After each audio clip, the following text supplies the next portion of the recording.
मेरे प्रियगण, आज देखते हैं कौन कौन इस वीडियो को लाइक, शेयर एंड सब्सक्राइब करते हैं। कलयुग में हमारे चाहने वाले हैं या नहीं, और कमेंट में जय महाकाल और जय श्री कृष्णा जरूर लिखेंगे। उन पे हमारी कृपा हमेशा बनी रहेगी।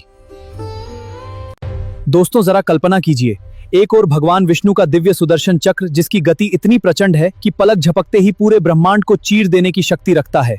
इसकी दिव्य ऊर्जा से स्वयं अंतरिक्ष कांप उठता है और समय भी मानो कुछ क्षणों के लिए ठहर जाता है। और दूसरी ओर हैं देवों के देव महादेव, जिनका दिव्य त्रिशूल उठते ही स्वयं प्रलय की आहट पूरे ब्रह्मांड में गूंजने लगती है। उनका एक संकल्प देवताओं तक के हृदय में भय उत्पन्न कर देता है। दिव्य अस्त्रों की केवल आभा से ही पूरा ब्रह्मांड कांप उठा। ग्रह अपनी कक्षा से डगमगाने लगे, आकाश गंगाएं बिखरने लगीं और स्वयं समय भी इस महायुद्ध की आहट से ठहर सा गया। ऐसा दृश्य पहले कभी किसी ने नहीं देखा था। आज की कथा किसी साधारण युद्ध की नहीं, बल्कि उस दिव्य महासंग्राम की है जहां स्वयं श्री कृष्ण और महादेव आमने सामने खड़े थे। अगले ही क्षण होने वाला था ऐसा प्रहार जिसकी गूंज पूरे ब्रह्मांड में युगों तक सुनाई देने वाली थी। और फिर वह क्षण आ ही गया जिसका भय स्वयं देवताओं को भी था। श्री कृष्ण का दिव्य सुदर्शन चक्र और महादेव का प्रलयंकारी त्रिशूल एक दूसरे की ओर बढ़े। अगले ही पल ऐसा दिव्य विस्फोट हुआ कि पूरा ब्रह्मांड उसकी तेजस्वी आभा से कांप उठा। यह था पाताल लोक, अंधकार, लावा और मृत्यु का साम्राज्य, जहां हर पल भय का राज था। और इस भयानक दुनिया का एक ही स्वामी था, 1000 भुजाओं वाला महाशक्तिशाली असुर बाणासुर। बाणासुर कोई साधारण असुर नहीं था। उसकी एक या दो नहीं, बल्कि 1000 विशाल भुजाएं थीं। हर भुजा में 10,000 हाथियों का बल था और उसके एक कदम से पूरा पाताल लोक कांप उठता था। अपार शक्ति के बाद भी अधूरा बाणासुर, 1000 भुजाओं का स्वामी भी विजय में असंतुष्ट खड़ा है। परास्त दैत्यों के बीच उसकी चाल से धरती थरथराती है, फिर भी उसकी आंखों में बेचैनी है, मानो कोई अधूरा हो। महादेव को प्रसन्न करने के लिए बाणासुर की घोर तपस्या। समय तेजी से बीतता गया, पर बाणासुर अडिग रहा। उनकी तपस्या से पर्वत कांप उठे, ऊर्जा का स्तंभ आकाश तक पहुंचा। दिव्य शक्तियां प्रकट हुई, महादेव की कृपा बाणासुर पर बरसी। बाणासुर की तपस्या इतनी प्रचंड थी कि उसकी दिव्य ऊर्जा स्वर्गलोक तक पहुंच गई। देवताओं के महल कांप उठे और पहली बार देवराज इंद्र को भी एक अनजाने भय का आभास होने लगा। बाणासुर की अटूट भक्ति से प्रसन्न होकर अंततः देवों के देव महादेव प्रकट हुए। उनके दिव्य तेज से पूरा कैलाश आलोकित हो उठा और चारों दिशाओं में अद्भुत शांति फैल गई। बाणासुर, तुम्हारी तपस्या और भक्ति से मैं अत्यंत प्रसन्न हूं। वर मांगो जो तुम्हारे हृदय की सच्ची इच्छा हो।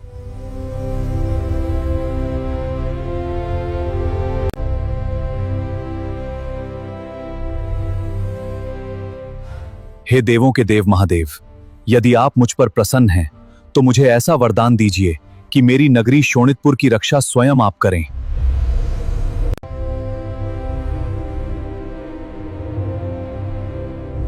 तथास्तु बाणासुर, आज से तुम्हारी नगरी शोणितपुर के द्वार की रक्षा स्वयं मैं करूंगा।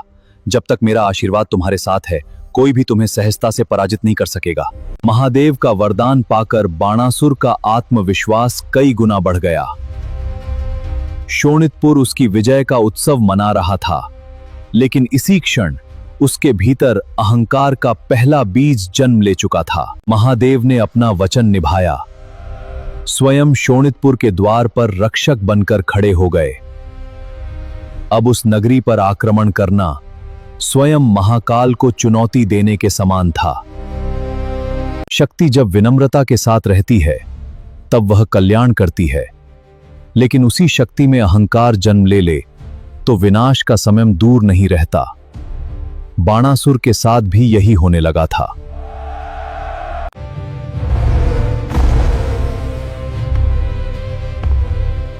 महादेव, तीनों लोकों में कोई भी मेरे योद्धा मुनि बचा। यदि कोई मेरे बल की परीक्षा ले सकता है तो वह केवल आप हैं।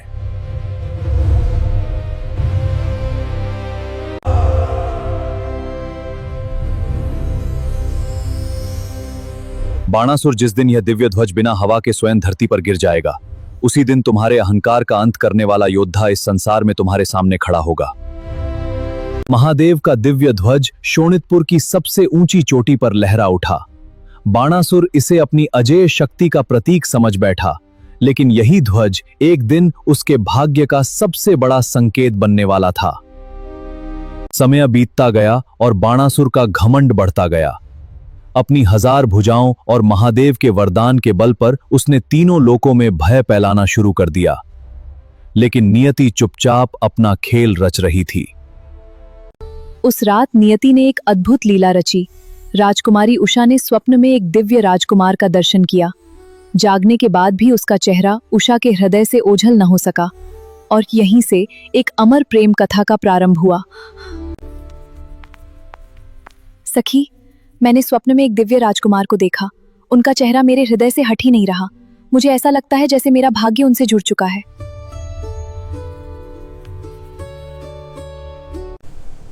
राजकुमारी, मैं अपनी योग विद्या से तीनों लोकों के राजाओं, देवताओं और वीरों के चित्र प्रकट कर रही हूँ।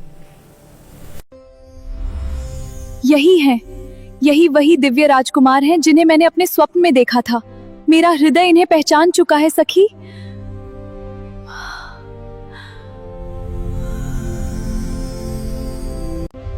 राजकुमारी, अब मुझे सत्य ज्ञात हो चुका है। यह राजकुमार द्वारका में है। मैं अपनी मायावी योग शक्ति से वहां पहुंचकर उन्हें आपके पास अवश्य लाऊंगी।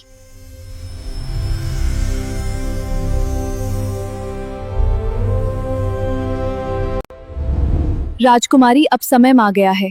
मैं इस मायावी द्वार से द्वारका जाऊंगी और आपके स्वप्न के राजकुमार को खोजकर अवश्य लौटूंगी।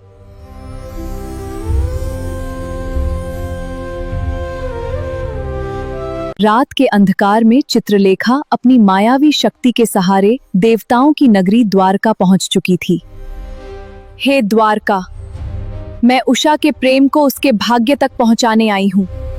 मुझे कोई नहीं रोक सकता। द्वारका की रक्षा स्वयं भगवान कृष्ण का सुदर्शन चक्र कर रहा था, जिसे पार करना असंभव माना जाता था।